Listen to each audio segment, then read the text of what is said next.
Hello सारे होशियार बच्चों, क्लास 8 के हिंदी के टॉपर्स बच्चों। हम लोग आपकी कक्षा 8 की पुस्तक सोन चिरैया पढ़ रहे हैं, जिसमें हम लोग आज जो पाठ पढ़ने जा रहे हैं वो पाठ पहला है, आदर्श बदला। ठीक है बच्चों, हम लोग सबसे पहले इस पाठ का एक्सप्लेनेशन देखेंगे और बीच बीच में कठिन शब्द देखते जाएंगे, कौन कौन से क्वेश्चंस बीच में बनते हैं वो भी समझते जाएंगे। लेसन लंबा है, एक्सप्लेनेशन में समय लगता है, इसलिए बच्चों 2 भागों में हम लोग इसे करेंगे, एक्सप्लेनेशन 1 और एक्सप्लेनेशन 2।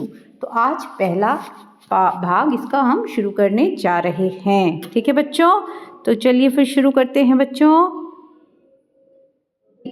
सबसे पहले देखिए लेखक का परिचय। देखिए अब जो लेखक हैं आदर्श बदला पाठ के वो हैं सुदर्शन। तो सुदर्शन जी का जन्म 1896 ईस्वी में पंजाब के सियालकोट नामक स्थान पर हुआ था। इनका वास्तविक नाम पंडित बद्रीनाथ था। ये फिल्म लेखक के रूप में प्रसिद्ध हुए। इनकी पहली हिंदी कहानी सरस्वती पत्रिका में सन 1920 में प्रकाशित हुई थी। बच्चों ये बहुत प्रतिष्ठित पत्रिका थी। इनके अनेक कहानी संग्रह छपे हैं, जिनमें प्रमुख हैं पुष्पलता, सुप्रभात, सुदर्शन सुधा, पनघट, सुदर्शन सुगम आदि। इनके प्रमुख उपन्यास हैं भागवंती, परिवर्तन और राजकुमार सागर। इनकी कहानियों पर आधारित 22 फिल्में बनी हैं। हाँ, और बोलचाल की मुहावरेदार भाषा में कहानी लिखना इनकी प्रमुख विशेषता है। 16 दिसंबर 1967 को सुदर्शन जी की मृत्यु हो गई। ठीक है बच्चों, ये तो था आपका लेखक से परिचय। ठीक है, अब हम लोग पहले पेज से शुरू करते हैं। हम इस पाठ में क्या सीखेंगे बच्चों? अहंकार के दुष्परिणाम को समझेंगे तथा प्रतिशोध के अद्भुत स्वरूप से परिचित होंगे। प्रतिशोध मतलब बदला लेना, बदला, और बदला कैसा वो हम देखेंगे कि कैसा अद्भुत बदला, जैसा कि पाठ का नाम है उसके अद्भुत भी कैसा हो सकता है वो हम समझेंगे। संगीत के जादुई प्रभाव को जानेंगे। शब्द युग्म संज्ञा तथा इसके भेद, वाक्य के अंग तथा रचना के आधार पर वाक्य भेद का अध्ययन करेंगे तथा अभ्यास करना सीखेंगे। है ना, ये सब हम लोग व्याकरण बोध में करते हैं ना, वो करेंगे बाद में। चलिए, बैजू बावरा का जन्म गुजरात में हुआ था। बचपन में ही वे अपने साधु पिता के साथ आगरा आकर रहने लगे।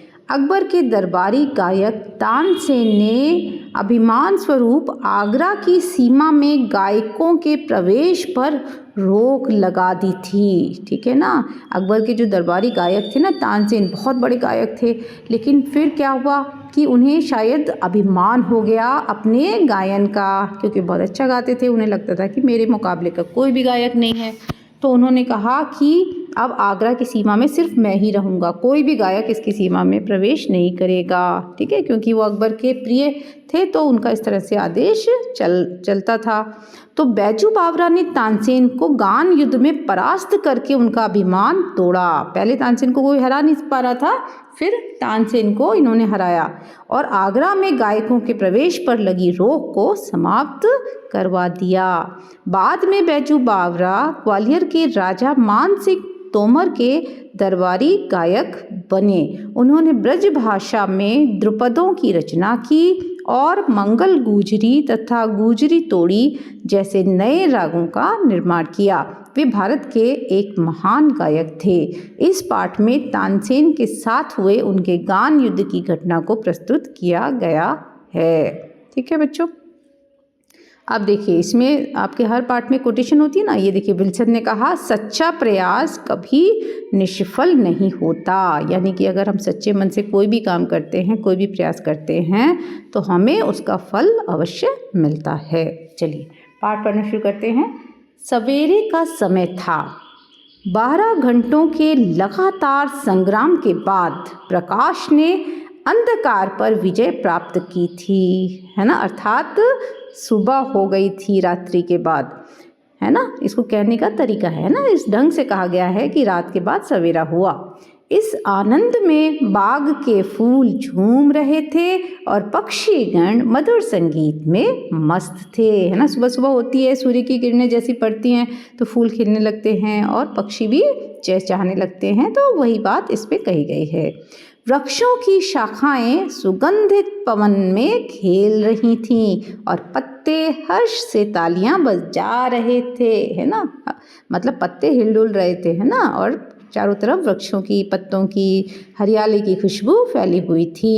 प्रकाश का राज्य था और सर्वत्र आनंद की वर्षा हो रही थी। सुबह होते है तो क्या होता है, प्रकाश यानी रोशनी का ही तो राज्य हो जाता है, अंधेरा खत्म हो जाता है, भाग जाता है ना। फिर सब लोग प्रसन्न हो जाते हैं, अपने अपने काम में लग जाते हैं। इतने में साधुओं की एक मंडली नगर के अंदर पधारी।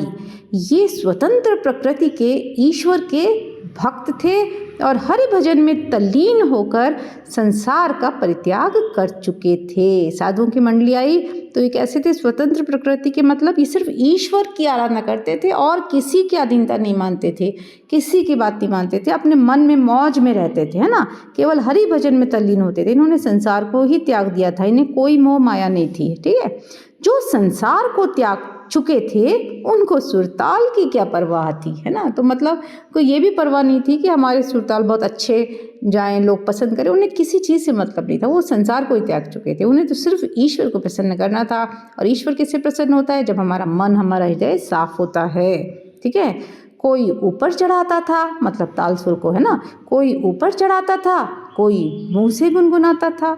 ये अपने राग में मगन थे कि सिपाहियों ने आकर घेरा डाल दिया और हथकड़ियाँ लगाकर उन्हें अकबर के दरबार में ले चले।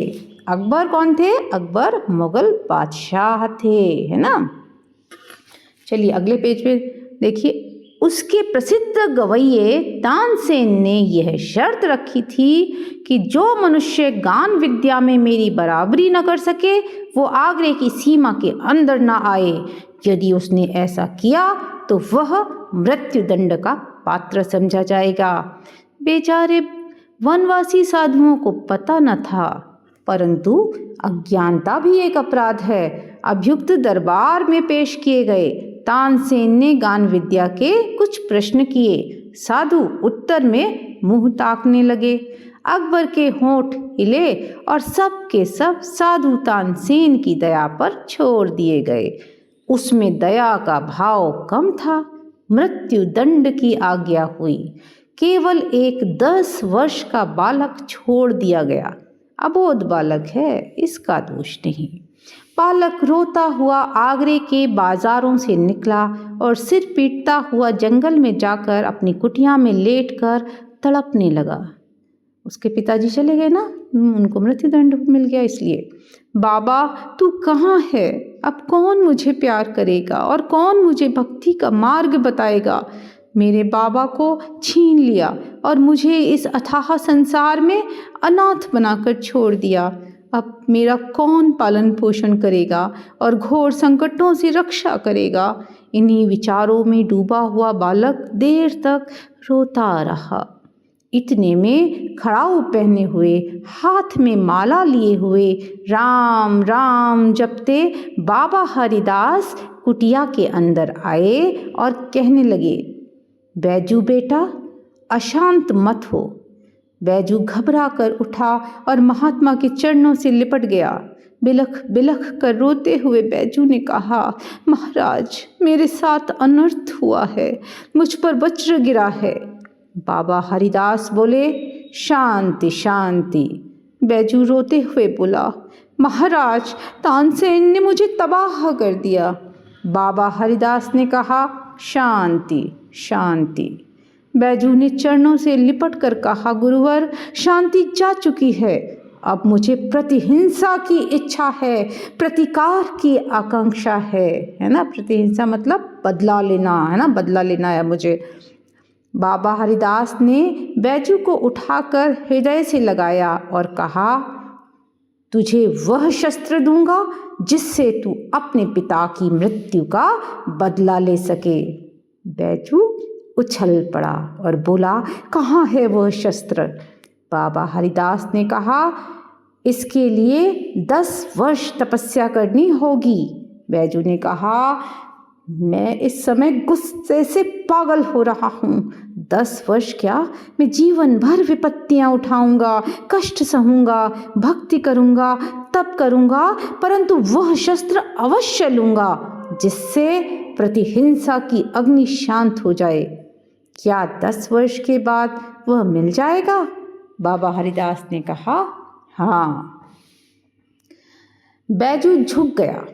आप साक्षात ईश्वर हैं, आपका उपकार आजन्म नहीं भूलूंगा। इस घटना को 12 वर्ष बीत गए। जगत में बहुत से परिवर्तन हो गए। कई बस्तियां उजड़ गईं, वन बस गए, बूढ़े मर गए, नए लोग पैदा हो गए। जो तरुण थे उनके केश श्वेत हो गए। ठीक है, बैजू बावरा तरुण हो चुका था ना, वो भी यंग हो गया था, है ना। और गान विद्या में दिन पर दिन आगे बढ़ रहा था। उसके स्वर में जादू था और तान में एक आश्चर्यमयी मोहनी आ गई। मोहनी मतलब मन को मोहने वाला गुण, है ना, ऐसा गुण जिससे मन मोह जाए। गाता था तो पत्थर तक पिघल जाते और पक्षी मुक्त हो जाते थे। एक दिन बाबा हरिदास ने हंसकर कहा, मेरे पास जो कुछ था तुझे दे डाला। बैजू, तू पूर्ण गंधर्व हो गया है। अब मेरे पास और कुछ नहीं है। अब तुम्हें एक गुरु दक्षिणा देनी होगी। बैजू हाथ जोड़कर बोला, गुरुवर, आपका उपकार जन्म भर सिर से नहीं उतरेगा, आज्ञा करें। बाबा हरिदास बोले, प्रतिज्ञा करो। बैजू ने बिना सोचे विचारे कह दिया, प्रतिज्ञा करता हूँ कि। बाबा हरिदास ने वाक्य को पूरा किया। इस राग विद्या से किसी को हानि नहीं पहुँचाऊंगा। बैजू का रक्त सूख गया, पैर लड़खड़ाने लगे। 12 वर्ष के परिश्रम पर पानी फिर गया। बदले के लिए छुरी हाथ में आई तो गुरु ने प्रतिज्ञा लेकर कुंद कर दी। कुंद कर दी मतलब बच्चों ऐसी जिसमें धार नहीं होती है ना, जिसमें जैसे जैसे अपने घर में चाकू वगैरह होते हैं ना, जिनकी धार खत्म हो जाती है तो हम कहते हैं कुंद हो गया। कुंद का मतलब उसकी धार नहीं हो गई।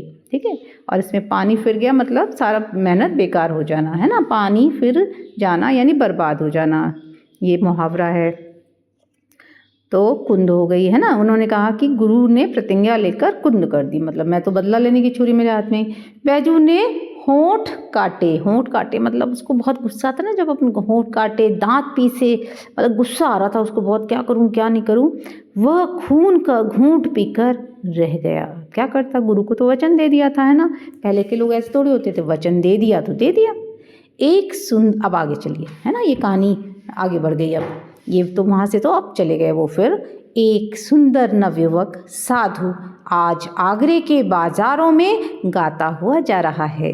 दुकानदारों और राहगीरों ने समझा कि मृत्यु इसके सिर पर मंडरा रही है। क्यों इन्होंने ऐसा सोचा? क्योंकि आगरा में तो कोई गायक प्रवेश नहीं कर सकता था। अगर जो भी प्रवेश करता उसे क्या करना पड़ता था, तानसेन को गायन युद्ध में हराना पड़ता था, तब वरना फिर उसको मृत्युदंड मिलता था। तो राहगीरों ने सोचा कि ये देखो गाता हुआ फिर आ गया ये साधु, इसका क्या हो गया, इसकी मृत्यु इसके सिर पर मंडरा रही है अब तो।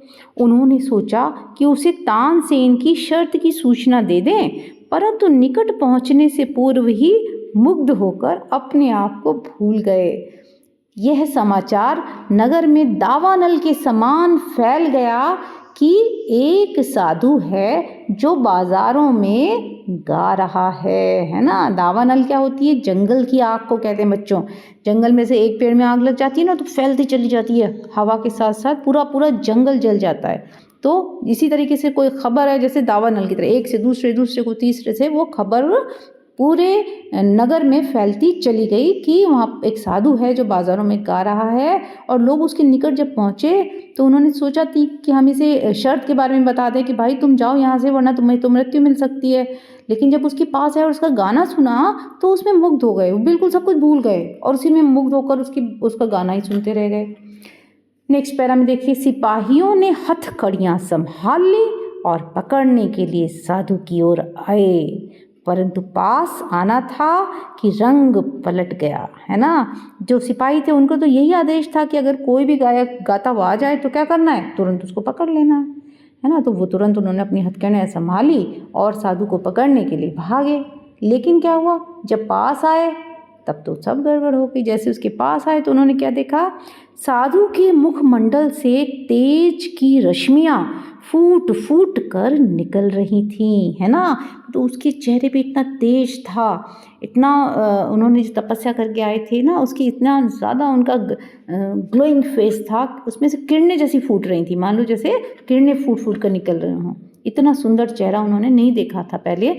तो वे आश्चर्य से उसके मुख की ओर देखने लगे, जहाँ सरस्वती का वास था और जहाँ से संगीत की मधुर ध्वनि की धारा बह रही थी, है ना बच्चों। अगला देखो पैरा, साधु मस्त था और सुनने वाले मस्त थे। वो भी अपनी मस्ती में गा रहा था और सुनने वाले भी सुन के बिल्कुल मस्त हुए जा रहे थे। गाते गाते साधु भी धीरे धीरे चलता जा रहा था और श्रोताओं का समुदाय भी पीछे पीछे जा रहा था। मुग्ध जन समुदाय चला गया, परंतु किसी को पता नहीं कि किधर जा रहे हैं। मतलब इसके गाने में, उनके गाने में इतने मगन हो गए कि उसके पीछे पीछे चल दिए लोग। उनको ये भी नहीं ध्यान, ये भी नहीं होश कि हम जा कहाँ रहे हैं। जिधर साधु जा रहा बस पीछे चले जा रहे हैं, जैसे कोई सम्मोहित हो जाता है ना, उस तरीके से।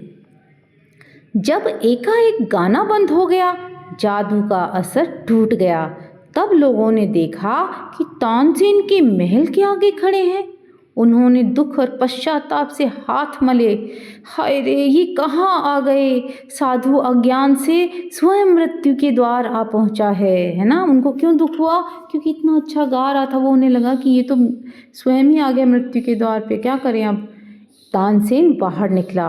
अपार भीड़ देखकर वह विस्मित हुआ, फिर बात समझकर बैजू से बोला, हाँ, तुम्हारे सिर पर आज शायद मृत्यु सवार हो रही है। नवयुवक साधु मुस्कुराया, जी हाँ, मेरी आपके साथ गान विद्या पर चर्चा करने की अभिलाषा है। तानसेन ने बेपरवाही से उत्तर दिया। बेपरवाही मतलब परवाह न करना, है ना किसी की। उनको तो सोच भी नहीं सकते थे कि कोई उनके मुकाबले में जीत भी सकता है। वो तो, उन्हें तो बहुत घमंड था ना अपने ऊपर, तो उन्होंने कोई परवाह नहीं, बिना परवाह के अच्छा ठीक है ना, इस तरीके से बोले, हाँ, अपनी इच्छा पूरी करो। तभी सिपाहियों को हथकड़ियों का ध्यान आया। वे आगे बढ़े और उन्होंने नवयुवक साधु के हाथों में हथकड़ियाँ पहना दी। भक्ति का तांता टूट गया, है ना। श्रद्धा के भाव पकड़े जाने के भय से उड़ गए और लोग इधर उधर भागने लगे। अब जो लोग उसके गाने में बिल्कुल उसकी भक्ति में लीन होकर साथ साथ चल रहे थे ना, अब उन्होंने जब साधुओं को देखा तो सब डर गए और सब लोग इधर उधर भागने लगे।